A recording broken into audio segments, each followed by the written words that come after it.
ఏంటమ్మా బాధగా ఉన్నావు? తలనొప్పిగా ఉంది అంకుల్. ముఖాలు బాగానే ఉన్నాయి కదా.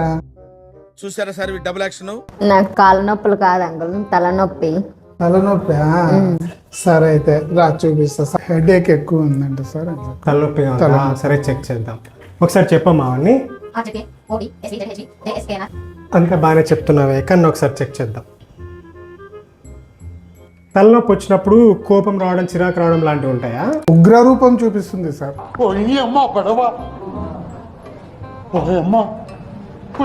తలనొప్పి ఎక్కువ సౌండ్ విన్నా, లైట్ చూసినా ఇంకా తలనొప్పి ఎక్కువ అవుతుందా? ఓకే, తలనొప్పి ఎక్కువైనప్పుడు వామిటింగ్ ఏమైనా వస్తుందా? రోజు ఎన్నింటికి తింటావమ్మా? సార్ మార్నింగ్ 11 అవుతా సార్, ఆఫ్టర్నూన్ 4 అలా అవుతా సార్, నైట్ 10 పైన అవుతా సార్ తినేతలకే. సరే, రోజు ఎట్లాంటి ఫుడ్ తింటారు మీరు? ఎక్కువ బిర్యానీలు, ఫాస్ట్ ఫుడ్లు, పిజ్జాలు, బర్గర్లు తింటుంటాను సార్.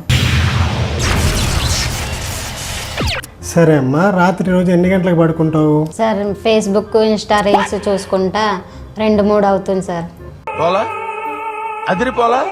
ఓకే, ఇందాక చూసారు కదండి, దీన్ని మైగ్రేన్ అంటారు.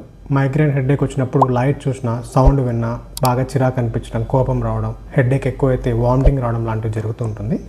మైగ్రేన్కి ముఖ్యంగా రీజన్స్ ఏంటి అంటే, మనం టైంకి కరెక్ట్గా తినకపోవడం, మంచి ఆహారం తినకపోవడం, స్ట్రెస్, యాంగ్జైటీ, టెన్షన్ ఎక్కువ పడడం, టైంకి పడుకోకపోవడం, డైలీ 6 to 8 అవర్స్ కరెక్ట్గా పడుకోకపోవడం, ఇలాంటివి చేయడం వల్ల మైగ్రేన్ అటాక్స్ వస్తూ ఉంటాయి.